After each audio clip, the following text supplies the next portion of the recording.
Okay, Bismillahirrahmanirrahim. Allahumma salli ala Sayyidina Muhammad wa ala ali Sayyidina Muhammad. Rabbi shrah li sadri wa yassir li amri wahlul 'uqdatam min lisani yafqahu qawli. Welcome back. And today, I'm just going to cover our chapters about organizing for innovation, chapter 10 in our textbook. So, a firm size and structure would impact its rate and likelihood of innovation. Of course, if the size is bigger, if the structure is more stable, the environment for innovation most likely will foster. Some structure may foster creativity and experimentation, others may enhance efficiency and coherence across the firm development activities. Therefore, there may also be structures that enable both simultaneously, and some structural issues are even more significant for the multinational firm. So what we are trying to say here is that when we have a better structure of the firm, it will provide a better environment for people who work in the organization to promote their creativity and to experiment of new things that contribute to the productivity of the company. So it enhances the efficiency and coherent across firm development activity, meaning to say that efficiency is completing the job in the time frame, and at the same time, suppose it also not only focusing on one department, but it should also coherent across, meaning to say that all the efficiency not only focusing on one department, but rather it is focusing throughout all the department in the organization. So this is about the size and structure dimension of the firm. Size is bigger, better. So in 1940s, Schumpeter argued that large firm would be more effective innovator because they are able to obtain finance, more financing, and better able to spread cost of R&D over large volume. So, meaning to say that this scholar, Schumpeter, agrees that large firm will have more financing capability as compared to small firm, and because of that they can also focusing on R&D in a large volume.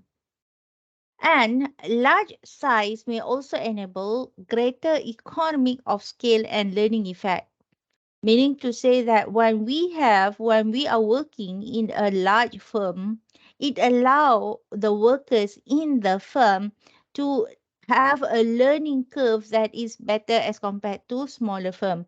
Simply because larger firm, they can promote at the same time provide a full infrastructure to support the needs of the need of the employee, and also it taking on large scale of or risky project, and because of that big company normally they can invest more, they can take the large volume of project or risky project, and because of this actually it allow based on this scholar, it, large firm allow more creation of the activity and also promote innovation at the same time.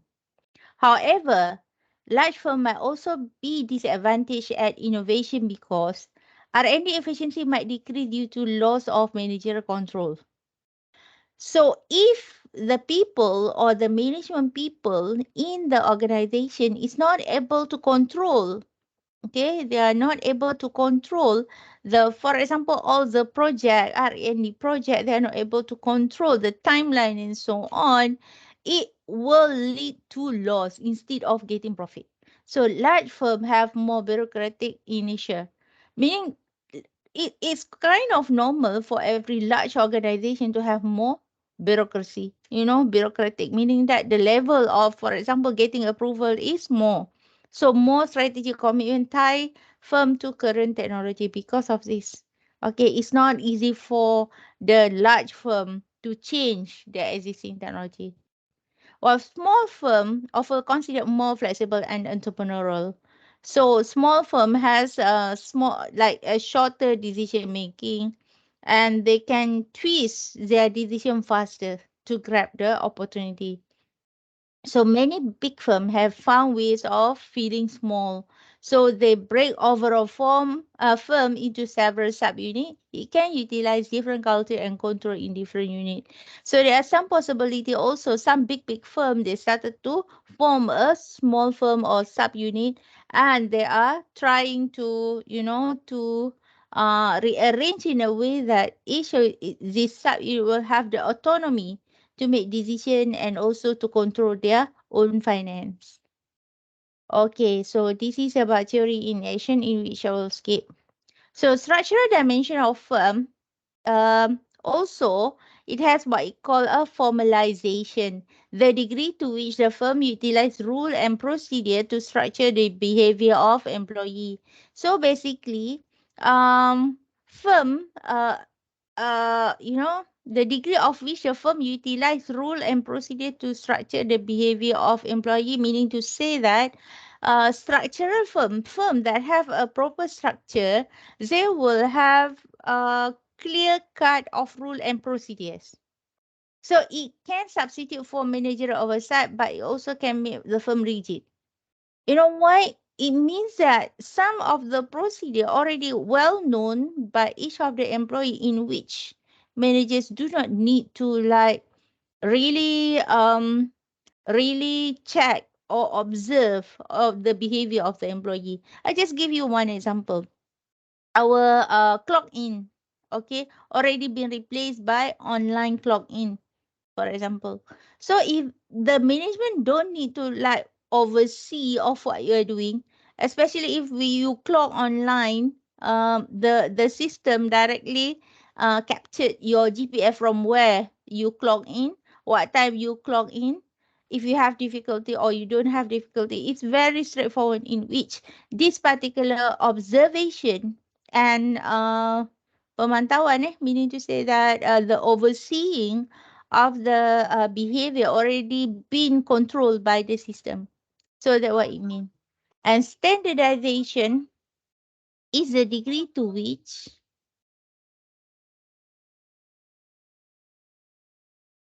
the degree to which activity are performed in uniform manner. So facilitate smooth and reliable outcome, but still stifle innovation. So standardization is good in a way that everybody can focus and agree on the same thing. Okay, for example, staff must clock in between 8 to 5. Must clock in before 8, must clock out after 5. So it can be used throughout the people who work in the same organization. So it's just that what it mean by uniform. So everybody need to confirm on the same standard. However, there are still something that probably may trigger or make the innovation block, simply because sometimes when the firm wanted to achieve the standardization, it don't really allow the creativity and innovation happen in the situation. We also have what we call centralization. Centralization meaning the degree to which decision-making authority is kept at top level of the firm, or the degree to which activity are performed at central location. So this is about decision-making authority. Sometimes they pass or give the authority for some department to make decision on their own context. But sometimes some decision need to be made by certain group of people. So centralized authorities ensures project with match firm-wide objective and may be better at making bold changes in overall direction. So this is about centralized authority where merge firm-wide objective and may be better at making bold changes. Meaning to say that there are some situation in which bold changes is required. Okay, so it is good that this particular centralization decision making is made based on certain situation. And centralized activities is about avoid redundancy, maximize economy of scale, and facilitate firm-wide deployment of innovation. So by having a centralized decision making, also, they are there are things that we can avoid that doing redundant. For example, like redundancy, like, especially for approval. So you just imagine, like, if like everybody is not the decision making is not centralized, you need to have multiple ways of approval, okay, for same project from different department. That is one thing. And second one, it also makes, some of the situation maybe bias or some issues with integrity. But centralized authority and activity might not tap diverse skill and resources, and project may not closely fit need of division and market. However, centralized authority also have some issues in which there are some projects that we need to secure, but it has to be less rigid. Meaning to say that it should have some what we call adaptation to the situation. So those are the things that is needed. Some firms have both centralized and decentralized R&D activities. So this is quite normal, in which majority of firm will have both centralized and decentralized R&D activities depending on project. Okay, so this is the centralized and decentralized R&D activities. So for centralized activity, everything has to be approved, or it has to go through the corporate R&D. Each division, whatever they do, they must come to the respective R&D. Okay, whereas the decentralized R&D, meaning to say that the corporate headquarters gives the R&D project or activities to the respective division, in which later on each of the division will need to report. Meaning to say that the authority in terms of making decision belong to the division, but once everything is complete, or from time to time, they need to send the report to the headquarters. Okay, this is about mechanistic versus organic structure. Mechanistic structure have a high formalization and standardization, good for operational efficiency and reliability, but it minimizes the variation and may stifle creativity. So mechanistic organization have a high formalization. For example, like all the public organization fall under this category. Okay, because for example, like government pejabat pendaftaran negeri. If you go to any pejabat pendaftaran negeri in Malaysia, the process should be the same. Why they are doing that? They have to do that because they wanted to maintain the standard that in terms of process and so on, and it will become more efficient in a way that if you are not able, for example, if you are not able to renew your passport here in Perlis, we can always go to Penang. You can always going to other state to renew, for example. Why? Because of the standardization. Why? Because it is efficient. Why? Because they have a system, a reliable system to confirm of the process.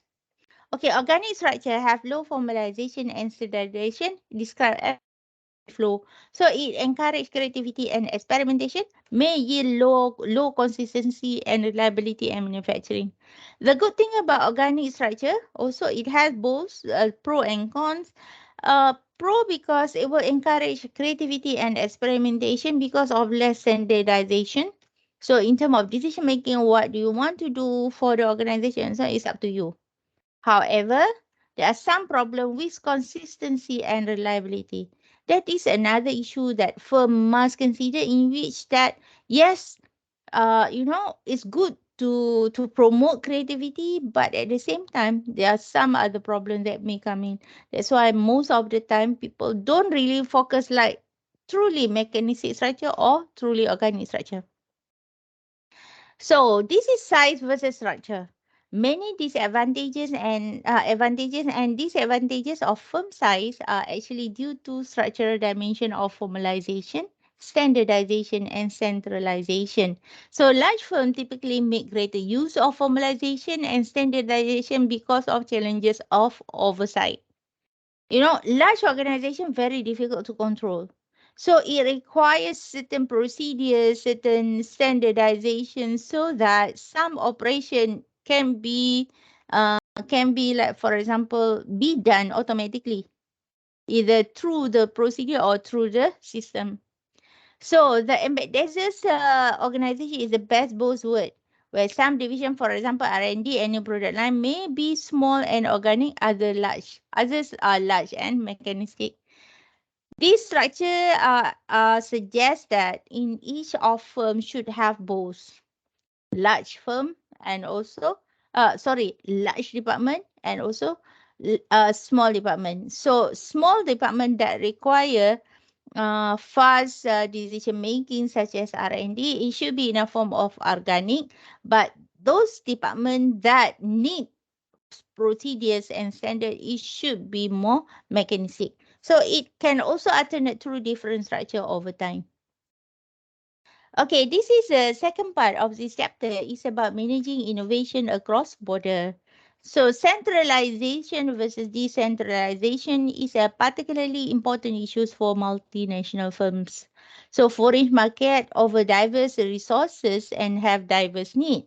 Innovation tailored to local market might not be leveraged into the market through customization might make them poor fit of other market. Second, division may be reluctant to share their innovation, and other division may have not yet invented here syndrome.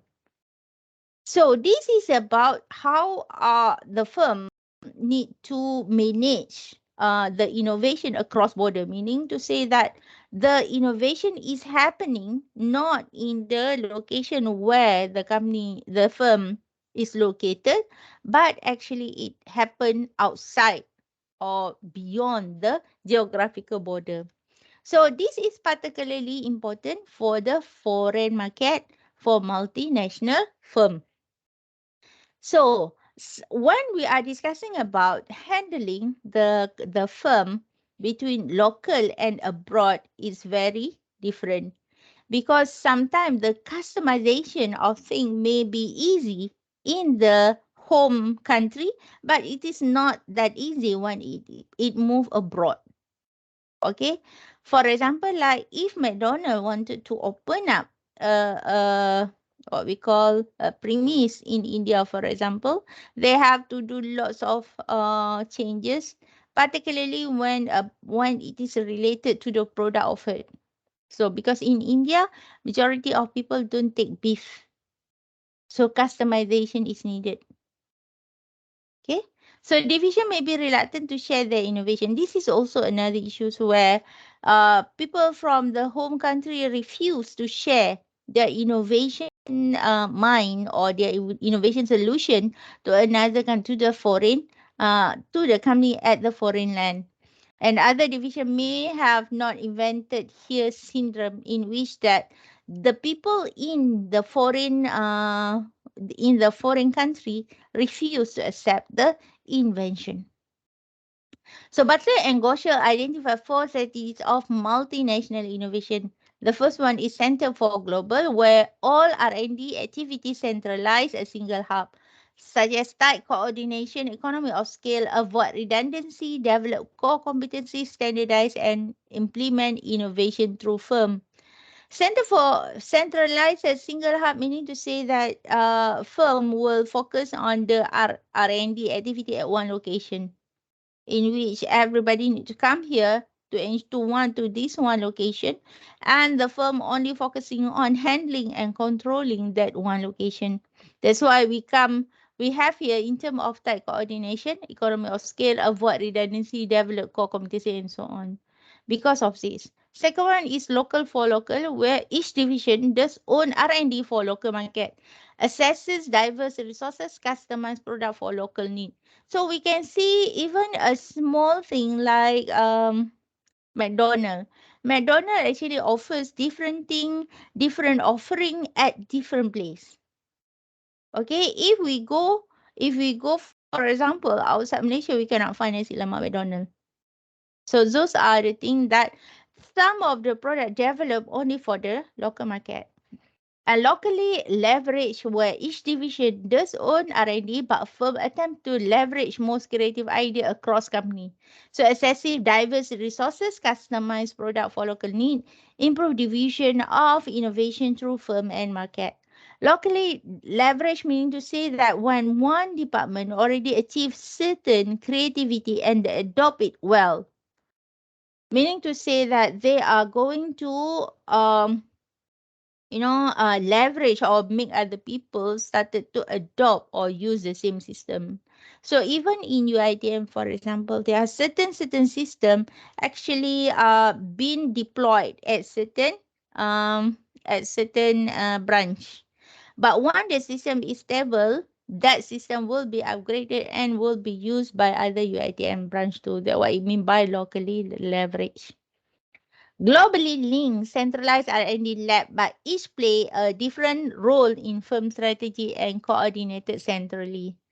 So it means that all the R&D lab been decentralized, located at every division, but each play a different role in firm strategy and coordinated centrally. Meaning to say, it's like this division focusing on certain product, another division focusing on another product, and each of these division actually coordinated centrally in terms of making decision, but at the same time, each of these department will have their own certain autonomy for them to make decision. Bartley and Gosher encourage transnational approach. Resources and skill anywhere in firm can be leveraged to exploit opportunity in any geographic market. However, it requires a reciprocal independence among division. One. Second one, strong integrating mechanisms such as personnel rotation, division spanning team, etc., and balance in organization identity between national brand and global image. Reciprocal independence among division meaning that each department has to talk to one another, have to communicate well to encourage the transnational approach. If the division don't talk to each other, this doesn't work. Strong integrating mechanisms such as personal rotation and division spanning team, meaning to say that some of the personnel can be rotated at any time whenever required. So meaning to say that each of the personnel should have a same capability, same skill to handle the task. Okay. And also balance in organizational identity between national brand and global image, meaning to say that national brand, global image, meaning our local product being market globally. So when it will be sold at different places internationally, meaning to say that that product is already available for international market. So when that happen, the company that come up with the product, will it allow the product to be localized, to be adapted to some local requirement, for example, or some local identity. So this is about balance organizational identity between national brand and global image. Okay, even though, meaning to say that even though you have a big firm, you already have a brand, when coming to another local market, some adaptation may needed, but you don't lose the identity of the national brand from where it come. So that's all for this chapter. So I will stop recording.